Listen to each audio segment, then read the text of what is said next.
Bosses in video games can be many things. They can be practical, they can be fun, they can be downright silly, or the characters you are fighting against can be just charismatic. Like the fuses, bitches! But there are some bosses that test your knowledge of a game before you have to think about fighting them. Those hard bosses, so to say. So today, me and my friend Starfire321, Hi. will be talking about our top 3 hardest boss battles we ever had to face. Excited for this, Starfire? Yes, very. Anyway, we'll start with Starfire321's list at number 3. Just a disclaimer that none of the gameplay clips you see are from both of us. I found them on YouTube. The bosses on this list can either be enjoyable or unenjoyable, and the bosses has to be beaten in order for them to be on the list. So my third place villain that I'm going to be talking about, boss, is from Lego Marvel Superheroes. His name is Dr. Doom, and I put him in number 3 because as cool as he is, and as strong as he is, and as long as it took me to defeat him when I was playing, I think that generally the idea of him means that he's not as hard and not as imposing as other figures. So the fact that he's, it's a Lego game, and I think the fact that it's a kid's game shows that it's not going to be that hard to defeat him. He does only have 3 lives, and at first you have to just defeat his henchmen, and that doesn't take that long.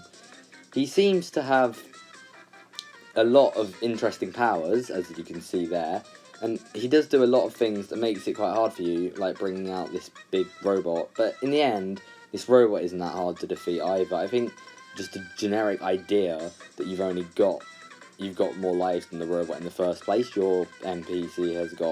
Your playable character has got 4 lives, and the robot's got 3, so it doesn't take that long to defeat him. Plus, you can swap easily between many characters in this game, so they can do something else while you focus on beating side characters like those guards over there. I think Dr. Doom is interesting, but I definitely only put him 3rd in my list because he was definitely the easiest to beat out of these 3 bosses that I'm going to be talking about. Personally, my number 3 spot has to be the Tito from Bayonetta 2. Now, wasn't the Professor from Bayonetta 2 hard, or wasn't Jubileus the creator from the first Bayonetta hard? Tito's attack moves went just so quick that I wasn't able to dodge it in time for, the Witch Time power-up, the one where it slows down the enemy as shown here.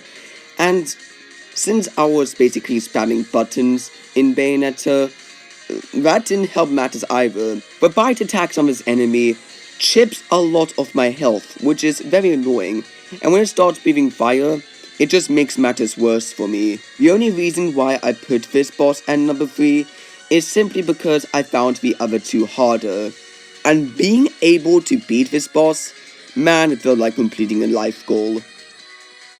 For number 2, I chose a villain who is liked and very popular in the Marvel Cinematic Universe, Electro.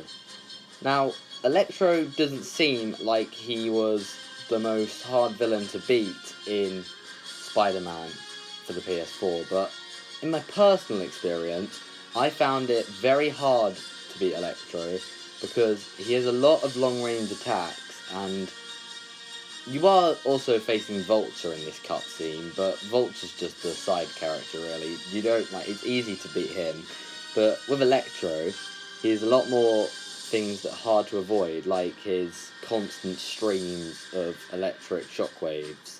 And also, to defeat him, you've got to destroy these generators that are on the side of buildings, and you've got to avoid, as you can see, and you've got the drains his power, and you've got to avoid the electricity while doing it. So I think for me it took me quite a while because I kept getting distracted by Vulture.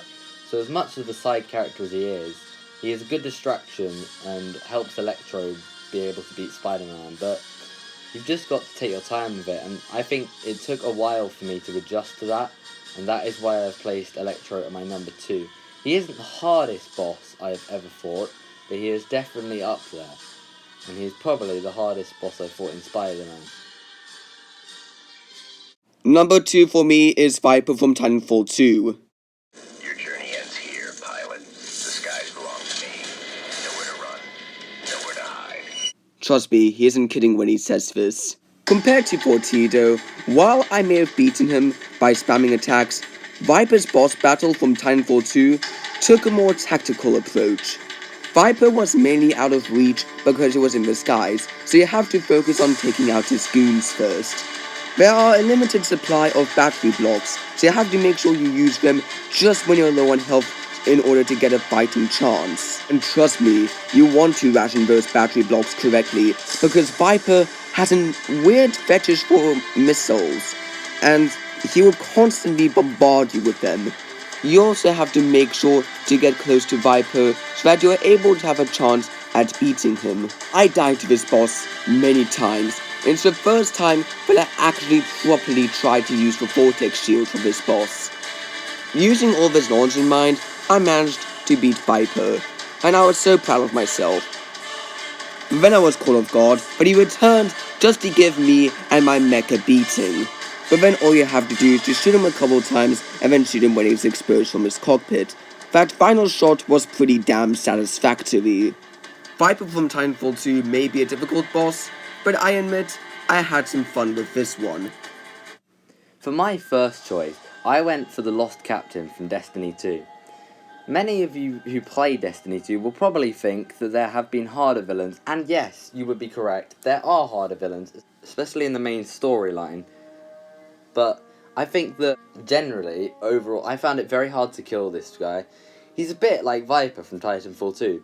I think that in the sense that he probably just have to just keep shooting him to kill him, and it takes a while because he has always got his force field around him. But I think that generally I've chosen him as first because, as you can see there, he seems to be very powerful.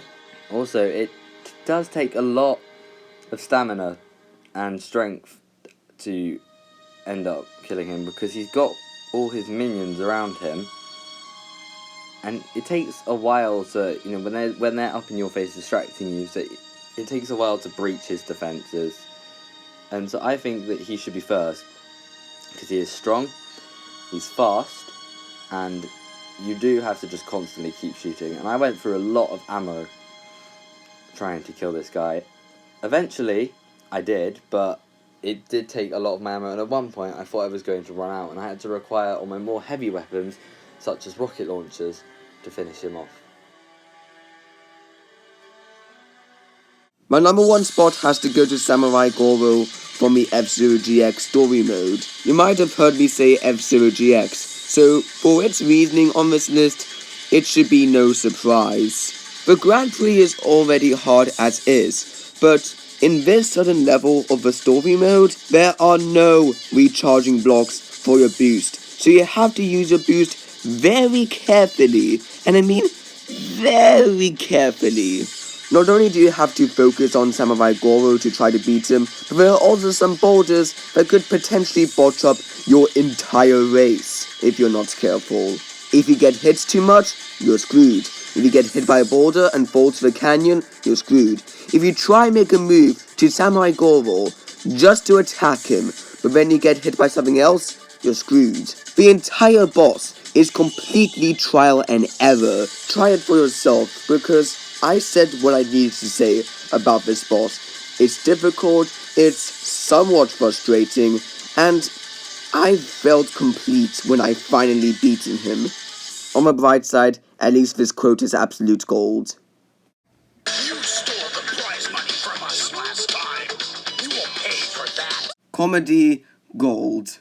Anyway, a special thanks to Starfire321 for collaborating with me in this video. You're welcome. Starfire321, what do you do for your YouTube channel? I do a lot of YouTube shorts. It's that new feature that you have where you could do like little 15-second videos. I'm mostly comedy, but you know, I do quite a lot of things.